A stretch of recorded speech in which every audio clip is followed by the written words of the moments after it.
This 2003 Mercedes Benz E55 AMG is really a great automobile. It has a supercharged V8 engine capable of producing almost 500 horsepower, adjustable air suspension, great handling, and a luxury interior. And because of the steep depreciation curve of used luxury automobiles, a savvy bargain hunter can acquire this car, which originally retailed for almost $80,000, for less than $15,000. I do have one issue with this car, however, that I'll address today. Despite the fact that it drives like a race car and has a ride so nice that it can put you to sleep, the engine, unfortunately, sounds like a 20-year-old diesel pickup.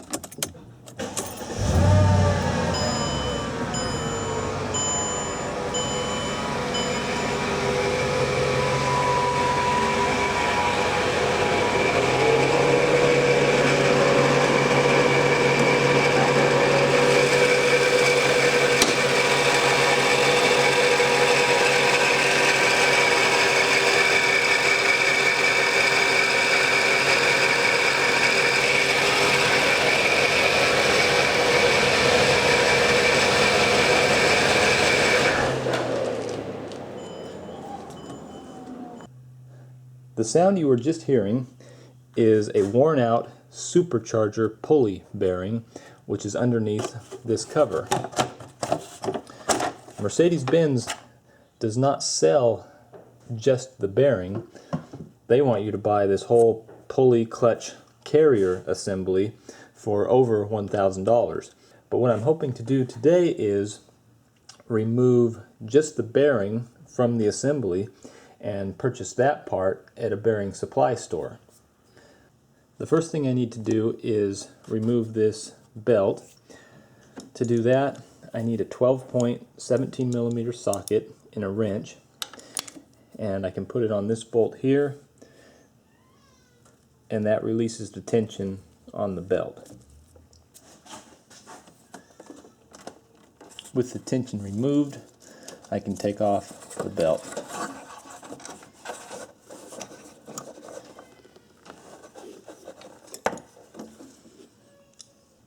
This is the bearing that we're going to replace right here, and it's the idler bearing that really only works when the car is idling.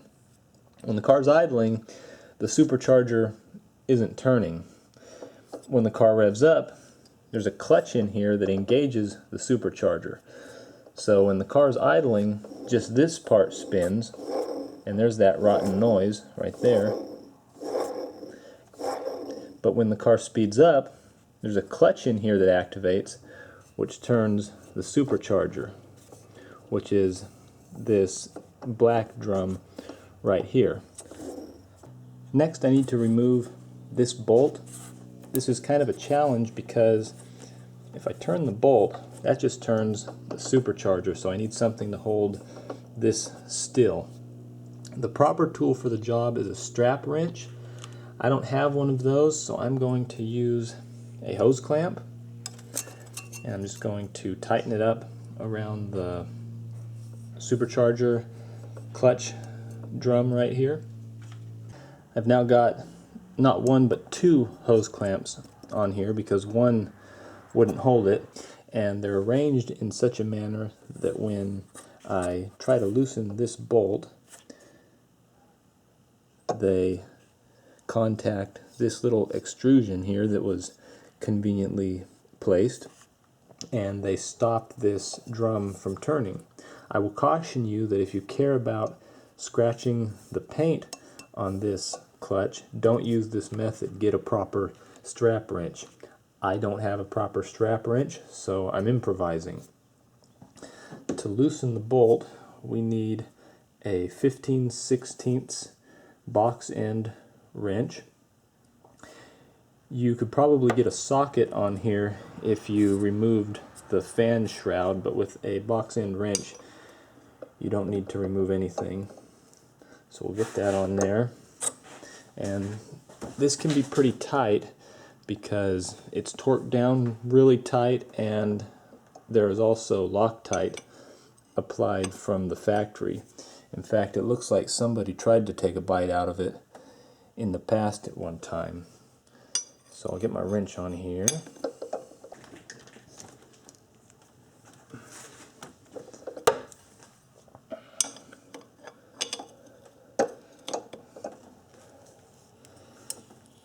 So that's how we break the bolt free. So I'll just remove this, and then this assembly should just come off.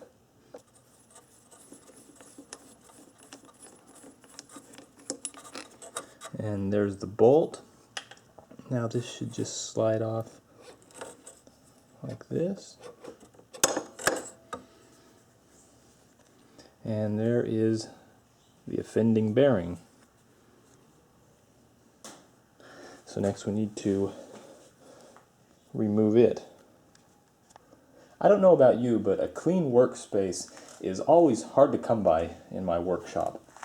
So anyway, back on track. The first thing I need to do to remove this bearing from the housing here is take off this snap ring which is holding it in place, and I'll try to use some needle nose pliers for that.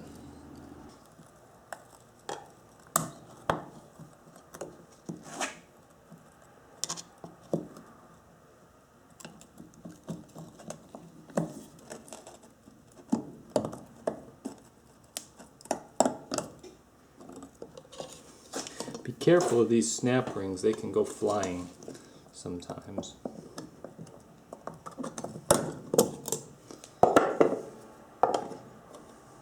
Well, that was pleasingly uneventful. So now with the snap ring removed, I should be able to just tap the bearing out from the other side. To remove the bearing from its housing, I'm going to use a couple of large washers and place them on the bearing like this. I'm using two of them because one might bend when I start to bang on it. So I'll put these two washers in here, and I've placed the entire assembly on a couple of wooden blocks. That way when I tap the bearing out, it has somewhere to go. If I just placed it on here like this, I couldn't take the bearing out completely. You understand. So now that this is in place, I can use my tapping rod like so, and with a trusty claw hammer remove the bearing. I'm not sure how tightly it's pushed in there, but we'll find out. Not bad. I will also mention that removing a bearing this way should not be done on a bearing that's known to be good, because all of this impact on the ball bearings and the ball bearing tracks can leave damage and can ruin an otherwise good bearing. With this one, since it's going in the scrap heap anyway, I'm not worried about it.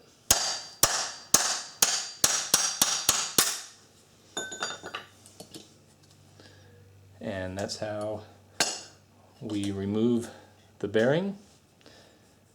Now we just need to get a new one and install it. To prepare this pulley for the new bearing, I'm going to use a rag soaked in one of my favorite solvents, lacquer thinner, and that will clean off all of the residue on the inside of the surface where the bearing will seat. And that looks pretty clean to me. I've got my new bearing. It came in the mail today. I ordered it off of eBay. It was a long weekend to wait for it because I want to get my car back on the road, and I'll show you what I have cooking right now. I have the new bearing in the freezer because if it gets cold it will contract ever so slightly, and I have the pulley here roasting in the oven at a toasty 200 degrees. The theory being that the pulley will expand just enough and the bearing will shrink just enough that I will be able to press the new bearing into the pulley by hand without the aid of a bearing press, which, you guessed it, I don't have. So I need to be swift in this operation because the clock starts ticking when I take these parts out of their respective containers, the oven and the freezer. Because as soon as they're out in the atmosphere, one's getting cooler, one's getting hotter, and things are getting tighter and tighter as I'm pushing things together. So let's see if we can do this on the first try. I think we'll take this out first.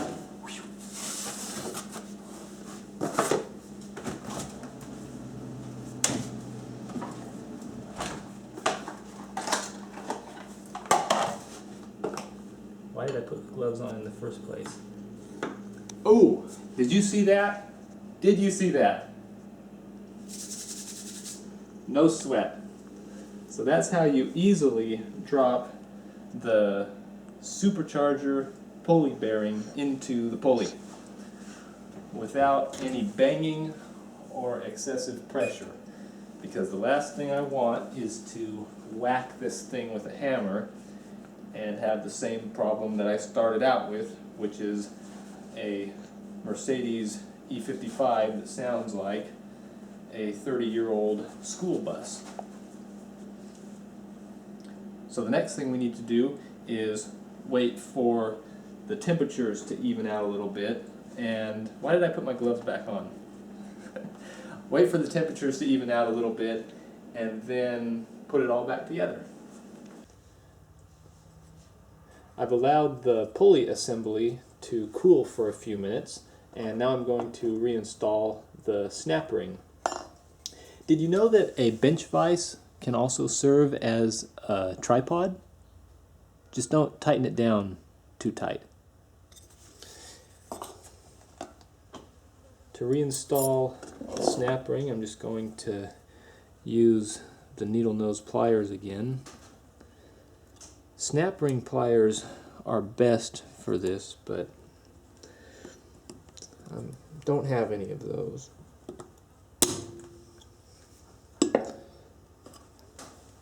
And we'll make sure that the snap ring is in the groove where it needs to be.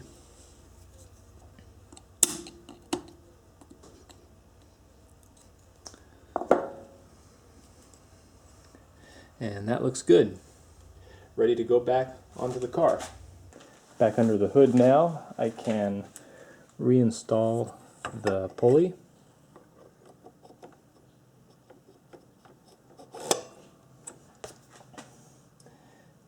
And the bolt.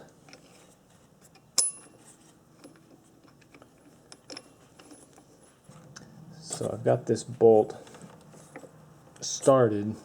I think I will reinstall my hose clamps on here to lock this drum in place, and then we'll torque down this bolt. I have my hose clamp locking mechanism in place, so now I will tighten up this bolt.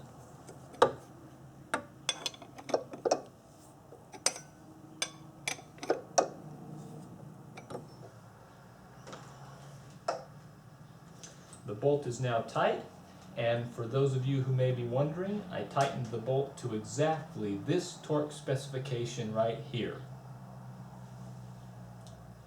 With the bolt tight, I can now remove the hose clamps.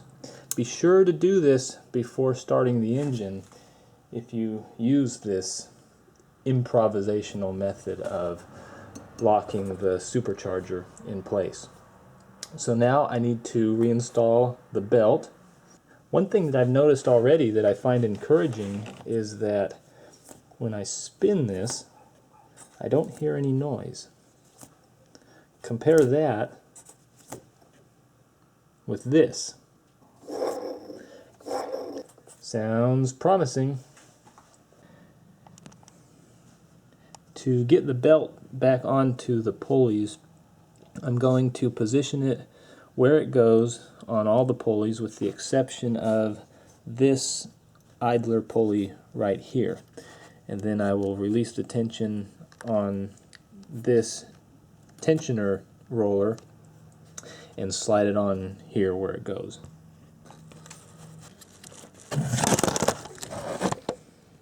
Oops.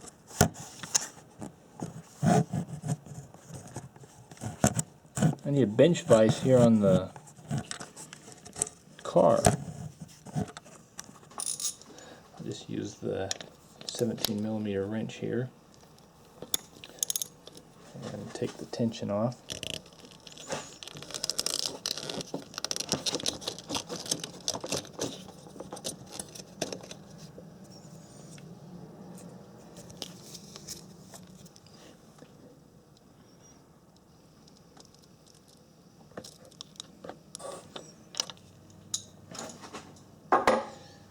And take a look down here. That looks good.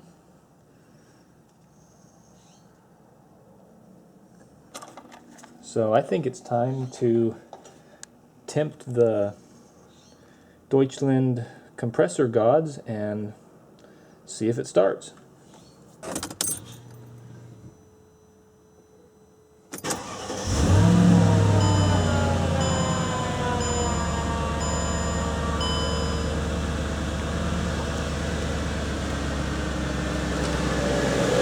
Sounds good from here.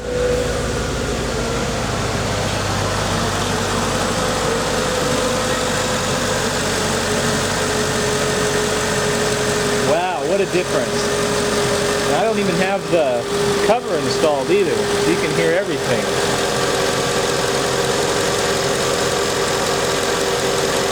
It's so quiet I can hear the injectors ticking.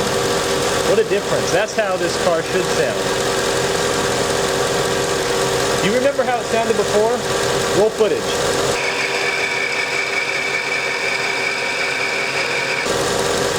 Big, big difference. Now I won't be embarrassed when I'm driving around. Without seeing this car, you'd think that a dump truck was tailgating you or something before.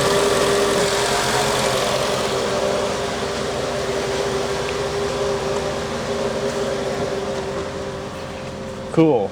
Good car.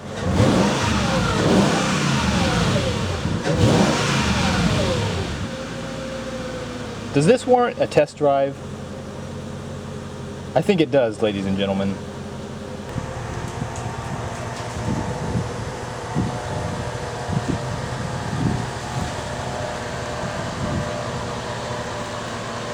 The Mercedes Benz E55. A refined luxury saloon with the spirited handling and driving characteristics of a sporting coupe.